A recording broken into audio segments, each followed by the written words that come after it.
ॐ यां मेधां देवगणाः पितरश्च उपासते तया मामद्य मेधयाग्ने मेधाविनं कुरु। सभी उपस्थित महानुभावों, आज आप सबके समक्ष जप के ऊपर कि जप की विधि क्या है और जप कहते किसको हैं और इस जप की शास्त्रीय परिभाषा क्या है, कैसा हमारे शास्त्र इसको परिभाषित करते हैं, इसके ऊपर थोड़े समय के लिए चर्चा रखते हैं। महर्षि पातंजलि का एक सूत्र है कि तस्य वाचकः प्रणवः, जो इस संसार का अधिष्ठाता है परमात्मा, जिन्होंने अपने शक्ति, ज्ञान और दया से इस जगत को रचा है, उनका वाचन जो है प्रणव है। प्रणव उसकी विशेषता है। प्रणव का मतलब होता है जो नित्य नया रहने वाला, जिसमें कभी पुरातनता आ नहीं सकती, जो सदैव एक समान और हमेशा नया रहेगा। प्र माने विशेष रूप से, नव माने नवीन, जो विशेष रूप से नवीन सदैव वर्तमान रहेगा वह ईश्वर, उसका वाचन प्रणव है। और हम ओम की ध्वनि जो निकालते हैं, तो ओम की विशेषता है प्रणव। ओम की एक संज्ञा है प्रणव। प्रणव का मतलब होता है हमेशा नया रहने वाला। तो यह जो ओम का हम जाप करते हैं या ओम की महिमा का हम मखान करते हैं, जो हम ईश्वर का ध्यान करते हैं, तो उस जप के संबंध में महर्षि पातंजलि क्या कहते हैं, यही आपके समक्ष मैं रखता हूँ। एक सूत्र उन्होंने दिया कि तज्जपस तदर्थ भावनम, उसका जप करना अर्थात उसके अर्थ से भर जाना। जो परमात्मा का अर्थ है, उस अर्थ की अपने अंदर भावना करना, तो ही वह जप होगा। और उसी जप का उन्होंने लाभ बताया। संस्कृत में जो शब्द है, भाव का मतलब होता है उपस्थिति, अभाव का मतलब अनुपस्थिति। तो परमात्मा का अर्थ क्या है? परमात्मा एक शब्द है, ओम एक शब्द है, प्रणव उसकी विशेषता है, लेकिन उन परमपिता का अर्थ क्या है? तो उस परमात्मा के अर्थ के संबंध में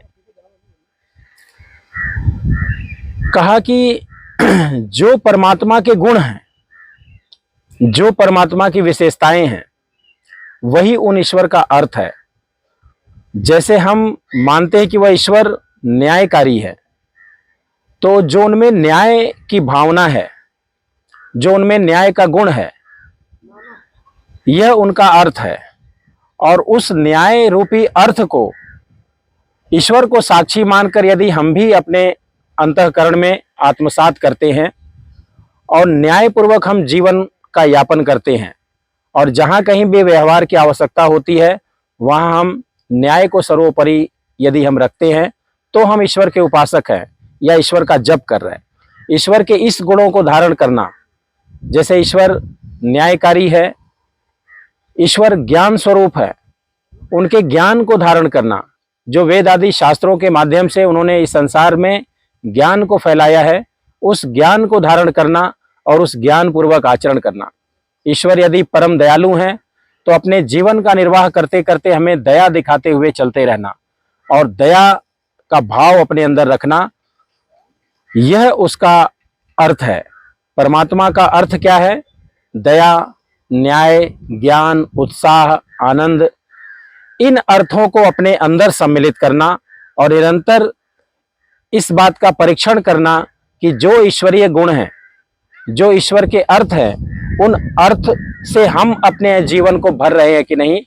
यदि ऐसा निरीक्षण करते हुए हम उस ओम का उच्चारण करते हैं, ओम का नाम लेते हैं, तो ही हम वास्तविक जप कर रहे हैं। क्योंकि सूत्र कहता है कि तज्जपस तदर्थ भावनम, उसका जप करना अर्थात उसके अर्थ से भर जाना।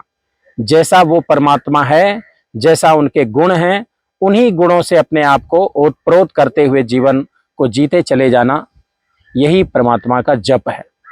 और फिर वह ऋषि कहते हैं कि इस जप के करने से लाभ क्या होगा, क्योंकि मंदोपि न प्रवर्तते किमपि कार्ये लाभम विना। यदि इस दुनिया में लाभ न दिखाई दे, तो मंद बुद्धि भी किसी कार्य में प्रवृत्त नहीं होता, तो बुद्धिमान कैसे प्रवृत्त होंगे। तो वह ऋषि इस जप की महिमा का बखान करते हैं और कहते हैं कि इस जप का बहुत अत्युत्तम लाभ है। तो इस जप के लाभ के संबंध में वो कहते हैं अगले सूत्र में कि ततः प्रत्यक चेतना अधिगमः। प्रत्यक चेतना क्या है? प्रति अक्ष, आंखों के बिल्कुल सामने, जैसे सही क्या है गलत क्या है, बिल्कुल हमारे आंखों के समक्ष, हमारी दृष्टि के समक्ष कोई बात आ गई और हम पूर्ण रूपेण निरीक्षण कर पाते हैं कि यह किस स्वरूप वाला है, इसमें अच्छाइयाँ और बुराइयाँ क्या हैं। ठीक उसी तरह से जीवन के क्षण में हर तरह की परिस्थितियों का हम अवलोकन करने में सक्षम हो पाएंगे कि यह पुण्य का मार्ग है या यह पाप का मार्ग है, यह सत्य मार्ग है या यह असत्य मार्ग है। ऐसी प्रत्यक्ष चेतना हमारे अंदर उपस्थित हो जाएगी अगर हम वास्तविक जप का अनुष्ठान करते हैं, जैसा वो ऋषि बताते हैं। सही और त्रुटिपूर्ण, गलत का पूर्ण रूपेण अनुभव होना, यह जप का फल बताया। प्रत्यक्ष चेतना अधिगमः, ऐसी चेतना को, ऐसी चैतन्य अवस्था को हम अधिगम कर लेंगे, प्राप्त कर लेंगे केवल जप की विधि के द्वारा, और हमें सत्य सत्य रास्ता दिखाई पड़ने लग जाएगा कि जीवन में हमारा वास्तविक कर्तव्य कर्म क्या है और इस किस कर्म के प्रति हमें अग्रसर होना है, कौन सी राह पर हमें चल पड़ना है, या ईश्वर का बताया मार्ग क्या है, जो सत्य का मार्ग है, सुख का मार्ग है, मुक्ति का मार्ग है, जो परोपकार का मार्ग है, वह सब हमें स्पष्ट दिखने लग जाएगा। ऐसी हमारी निर्मल बुद्धि प्रकाश से युक्त उत्पन्न हो जाएगी केवल जप के करने मात्र से। और वह ऋषि कहते हैं कि अपि अंतः आय भावश्च, और भी विशेषताएं हमारे अंदर पैदा हो जाएंगी, क्योंकि इस संसार में प्रत्येक व्यक्ति की बहुत कामनाएं होती हैं और वह हर व्यक्ति जीवन की सर्वोच्च ऊंचाइयों को स्पर्श करना चाहता है, लेकिन कुछ आंतरिक दोष होते हैं। उन दोषों की उपस्थिति में व्यक्ति अपने आप को ऊंचा नहीं बना पाता, अपने व्यक्तित्व में निखार नहीं ला पाता और वह वास्तविक अर्थ में ईश्वर का उपासक नहीं हो पाता। अगर इस तरह के आंतरिक आय का मतलब होता है दोष, आंतरिक बीमारियां या व्याधियां, इस तरह की परिस्थितियों में भी व्यक्ति विजय प्राप्त कर लेता है यदि वह जप का नियमित अनुष्ठान करता है। और जप की जैसी विधि हमारे शास्त्र बताते हैं, उस विधि के अनुरूप यदि वह जप करता है, जैसा महर्षि पातंजलि बताते हैं, तो उसके जो अंतः आय हैं वह भी समाप्त हो जाएंगे। आंतरिक जो बाधाएं हैं, क्योंकि इस संसार में कई बार व्यक्ति जब आगे बढ़ना चाहता है धर्म के मार्ग पर, सत्य के मार्ग पर, या परोपकार के मार्ग पर, या ज्ञान के मार्ग पर, तो बहुत सारी बाह्य बाधाएं उसके सामने उपस्थित होती हैं। दुनिया में बहुत सारे विरोधी व्यक्ति, वस्तु, पदार्थ उपस्थित होते रहते हैं, लेकिन ऋषि कहते हैं कि बाहरी बाधाओं से लड़ पाना आसान है और बाहरी बाधाओं को हटा देना आसान है, लेकिन व्यक्ति आंतरिक अपनी जो बाधाएं हैं उन बाधाओं से यदि लड़ने में सक्षम हो सकता है तो, क्योंकि बहुत सारी हमारी आंतरिक बाधाएं हैं जिसके वजह से हम अच्छे कार्य के प्रति अग्रसर ही नहीं हो पाते। जो भी न्याय का मार्ग है, धर्म और ज्ञान का मार्ग है, जिस मार्ग पर चल करके हमें बहुत सारी उपलब्धियां हो सकती हैं, सुखों के रूप में, प्रतिष्ठा के रूप में, उन सारे मार्ग का अनुसरण करने में हम अक्षम हो जाते हैं यदि हमारे पास आंतरिक आय है तो, अंतः आय है तो। और वह अंतः आय है कितने? एक सूत्र ऋषि ने बताया कि ततः प्रत्यक्ष चेतनाधिगमः अपि अंतः आय भावश्च। उस जप की विधि करने से आंतरिक आय भी समाप्त हो जाएंगे, आंतरिक जो दोष हैं वह भी समाप्त हो जाएंगे और हमारी प्रत्यक्ष चेतना उत्पन्न होगी। अब वह ऋषि आंतरिक जो हमारे दोष हैं उसकी चर्चा करते हैं और वह संख्या में 9 बताया। वह सूत्र भी मैं आपके सामने रख करके थोड़ी थोड़ी इसकी व्याख्या करता हूं। व्याधि, स्त्यान, संशय, प्रमाद, आलस्य, विरति, भ्रांति दर्शन, अलब्ध भूमिकत्व, अनवस्थितत्व, चित्त विक्षेपास्तेन्तरायाः।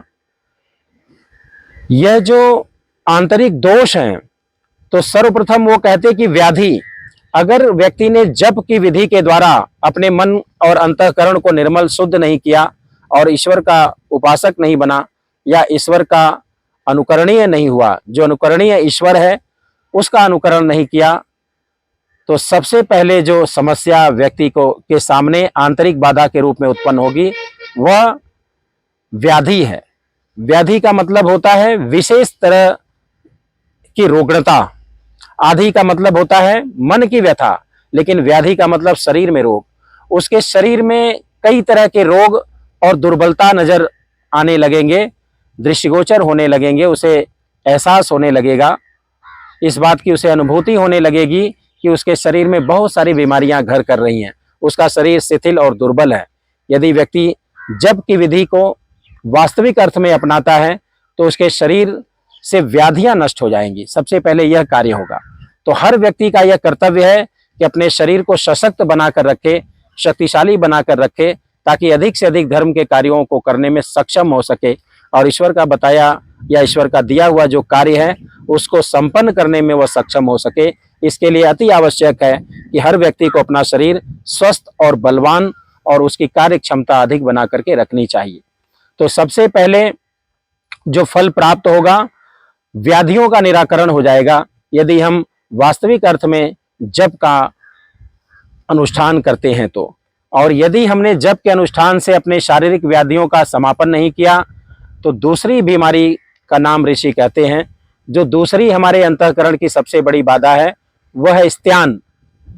स्त्यान का मतलब होता है कि संसार में बहुत सारे ऐसे कर्तव्य कर्म हैं, यदि उनको संपन्न कर दिया जाए तो व्यक्ति बहुत प्रतिष्ठित हो सकता है। जो भी अच्छे कार्य हैं, जिस कार्य के करने से व्यक्ति शारीरिक और आत्मिक बल को बढ़ा सकता है या ईश्वर के मार्ग का पथिक हो सकता है, उन सारे अच्छे कार्यों से जी चुराने की भावना उसके अंदर पैदा हो जाती है।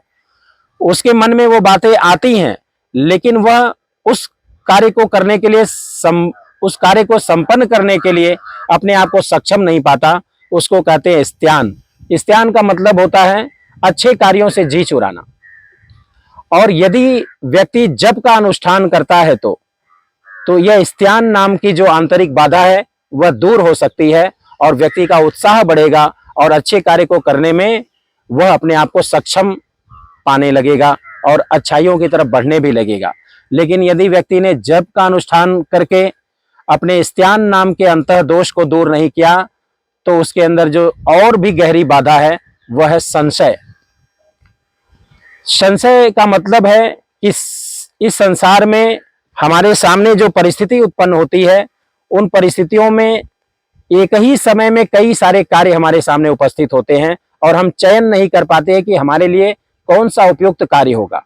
और किसी एक कार्य को हम हाथ में भी यदि हम लेते हैं तो उसका हानि और लाभ हम समझ नहीं पाते, इसको करने से हानि होगी या लाभ होगा, इसको करें कि न करें। इस तरह की संशय की भावना उत्पन्न होती है और किसी भी व्यक्ति के उत्थान में, किसी के व्यक्तित्व के निर्माण में या उसके शारीरिक आत्मिक बल के उत्थान में जो सबसे बड़ी बाधा है वह संशयात्मक बुद्धि। और आध्यात्मिक उन्नति करने के लिए तो संशय बुद्धि परम शत्रु के समान कार्य करती है। अगर हमने जप का अनुष्ठान करके अपने संशय को दूर नहीं किया तो व्याधि, स्त्यान, संशय, उसके बाद जो चौथी सबसे बड़ी अंतः बाधा उत्पन्न होगी वह है प्रमाद। और प्रमाद का अर्थ यह है कि व्यक्ति इस संसार में अच्छी तरह से कार्यों का चयन कर सके और अच्छी तरह से निर्णय ले सके कि कौन सा कार्य उपयुक्त है, लेकिन उस निर्णयवती जो बुद्धि है उस बुद्धि में ही प्रमाद उत्पन्न हो जाता है और व्यक्ति अपनी बुद्धि को चलाना ही नहीं चाहता। जहां कहीं भी कुछ कठिन कार्य होते हैं जिससे बुद्धि पूर्वक अवलोकन, आलोड़न विलोड़न करने की आवश्यकता होती है, वहां पर वह व्यक्ति प्रमादी बन जाता है और अपनी बुद्धि का सही उपयुक्त प्रयोग नहीं करता। और पग पग पर बुद्धि की आवश्यकता होती है, जहां हमें अपने मस्तिष्क को चलाने की आवश्यकता होती है, वहां पर हम अपने आप को अक्षम पाने लगते हैं और हम सुस्त होकर के, चुप होकर के बैठ जाना पसंद करते हैं, लेकिन अपने दिमाग में उस कठिन चिंतन को लाना ही हम पसंद नहीं करते। यह है प्रमाद। और जब प्रमाद उत्पन्न होता है तो उससे भी गहरी जो व्याधि उत्पन्न होती है, उससे भी गहरा जो अंतः आंतरिक बाधा व्यक्ति के समक्ष है वह है आलस्य। और आलस्य में व्यक्ति अपने शरीर से भी अक्षम हो जाता है। वह किसी भी तरह के कार्य को करने में जो शारीरिक श्रम की आवश्यकता होती है, वहां पर वह कठोर श्रम करने के लिए, कठोर श्रम की तो बात ही दूर है, सामान्य सा भी श्रम करने के लिए वो अपने शरीर को खड़ा नहीं कर पाता, अपने आप को उठा नहीं पाता या अपने आप को तत्पर नहीं कर पाता। किसी कार्य को करने के लिए जो ऋषि कहते कि तत्पर, पलक झपकने का जो 24वां हिस्सा है, उस हिस्से में व्यक्ति को खड़ा हो जाना चाहिए। लेकिन व्यक्ति केवल मन में वो उस कार्य को लाता तो है, लेकिन अपने शारीरिक सामर्थ्य को वह प्रदर्शित नहीं कर पाता और वह कार्य उससे छूट जाता है। तो इस तरह से आलस्य एक गहरा अंतःकरण का दोष है। व्याधि, स्त्यान, संशय, प्रमाद, आलस्य, विरति। विरति से मतलब होता है कि संसार में जितने भी अच्छे कर्म हैं, जिन कर्मों के करने से हमें ईश्वर का आशीर्वाद मिल सकता है, समाज में हमारी प्रतिष्ठा बढ़ सकती है, हमारे अपने लोग ही हमें पसंद कर सकते हैं और हमारे प्रति उनके हृदय में प्रेम बढ़ सकता है, उन सारे अच्छे कार्यों से व्यक्ति घृणा की भावना उत्पन्न कर लेता है। बहुत बार ऐसा होता है कि व्यक्ति उन सारे कार्यों की अवहेलना करता है जिन कार्यों के करने से हम शारीरिक आत्मिक रूप से वृद्धि को प्राप्त कर सकते हैं, उनके प्रति उसकी अरुचि उत्पन्न हो जाती है। व्यक्ति की रुचि ही समाप्त हो जाती है अच्छे कार्यों को करने के लिए। यह विरति दोष है। इस दोष के नाते कोई भी व्यक्ति ईश्वर का सच्चा उपासक कभी भी नहीं हो सकता। योगी होना, सन्यासी होना तो बहुत दूर की बात है, ईश्वर के प्रति अच्छी भावनाओं को भी अपने मन में ला पाना कठिन होगा यदि विरति नामक अंतःकरण किसी व्यक्ति के मन मस्तिष्क में छा गया है तो। अब विरति के बाद जो और भी गहरी बाधा व्यक्ति के अंदर उत्पन्न हो जाती है, जो और भी शक्तिशाली अंतः आय उत्पन्न होता है, वह है भ्रांति दर्शन। भ्रांति दर्शन का मतलब है, भ्रांति दर्शन का अर्थ है कि व्यक्ति सत्य को असत्य मान बैठता है और असत्य को सत्य मान बैठता है। सर्प रज्जू का ज्ञान हो जाना, जैसे कहीं रस्सी रखी हुई है और थोड़े से अंधेरे में वह सांप प्रतीत होने लगती है, ठीक उसी तरह से हर गलत कार्य को व्यक्ति सही मान बैठता है और हर सही कार्य को व्यक्ति गलत मान बैठता है। उसे भ्रांति दर्शन होने लगता है, उसे इल्यूजन होने लगता है। हर परिस्थितियों को लेकर के वह कंफ्यूज हो जाता है, संशय से युक्त हो जाता है और उससे भी गहरा रोग उसके अंदर भ्रांति उत्पन्न होने लगती है। सांप को वो रस्सी समझ लेता है, रस्सी को वह सांप समझ लेता है। जो नित्य है, सदा सर्वदा जो रहने वाला है, उसको अनित्य मान बैठता है। जैसे एक उदाहरण के रूप में आत्मा नित्य है, परमात्मा नित्य है, लेकिन आत्मा किसी भी तरह के शारीरिक कष्ट होने पर या शारीरिक हानि होने पर वह आत्मा का विनाश मान बैठता है, जबकि आत्मा कभी विनष्ट होने वाला पदार्थ नहीं है।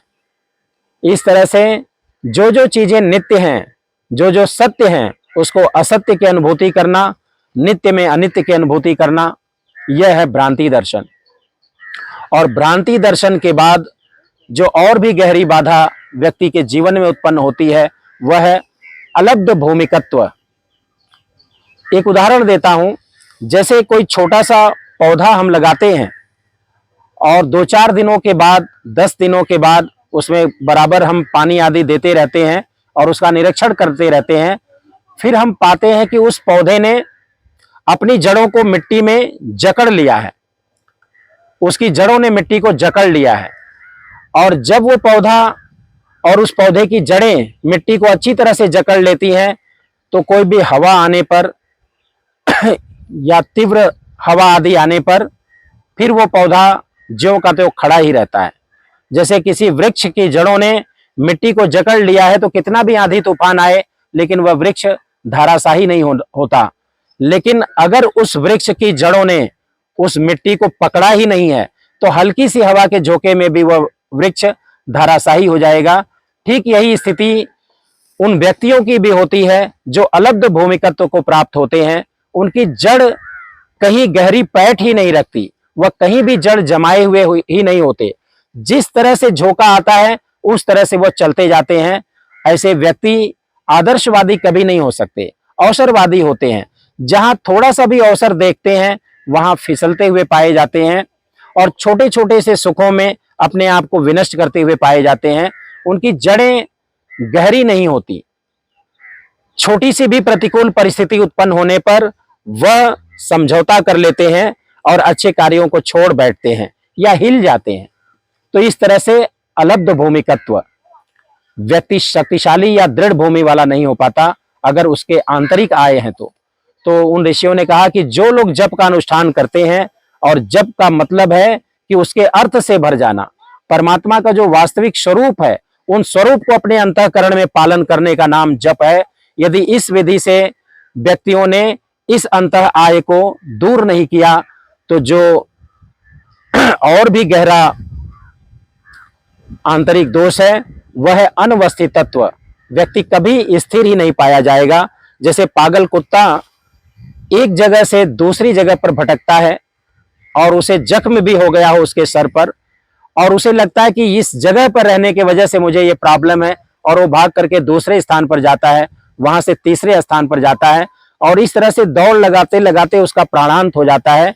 ठीक यही स्थिति उन व्यक्तियों की भी होती है जो अनवस्थित तत्व, जिनका स्थिर मस्तिष्क मन अंतःकरण नहीं होता, और वो जीवन भर भाग दौड़ में कोई निर्णय नहीं ले पाते, किसी भी तरह के निष्कर्ष पर नहीं पहुंच पाते कि हमारे जीवन के लिए क्या कर्तव्य कर्म और क्या उचित व्यवस्था है, कौन इसका व्यवस्थापक है, किसने ये सारा अनुष्ठान किया, कौन इस जगत का रचयिता है, या हम ही कौन है। इस तरह की बातों से उसे कोई लेना देना नहीं होता और वह व्यक्ति अनवस्थित तत्व होकर के जीवन भर भटकता रह जाता है। तो इस तरह से महानुभावों व्याधि, स्त्यान, संशय, प्रमाद, आलस्य, विरति, भ्रांति दर्शन, अलब्ध भूमिकत्व, अनवस्थित तत्व, यह चित्त के विक्षेप सहभू हैं। इनका विनाश जप की विधि से होता है। अगर व्यक्तियों ने जप का अनुष्ठान करके इन आंतरिक दोषों का विनाश नहीं किया तो वो कभी भी ईश्वर के उपासक नहीं हो सकते और अपने आप को देवत्व स्वरूप नहीं बना सकते। जिस मुख्य प्रयोजन के लिए परमात्मा ने हमको यह जीवन दिया है उस जीवन को सफलीभूत हम कभी नहीं कर पाएंगे।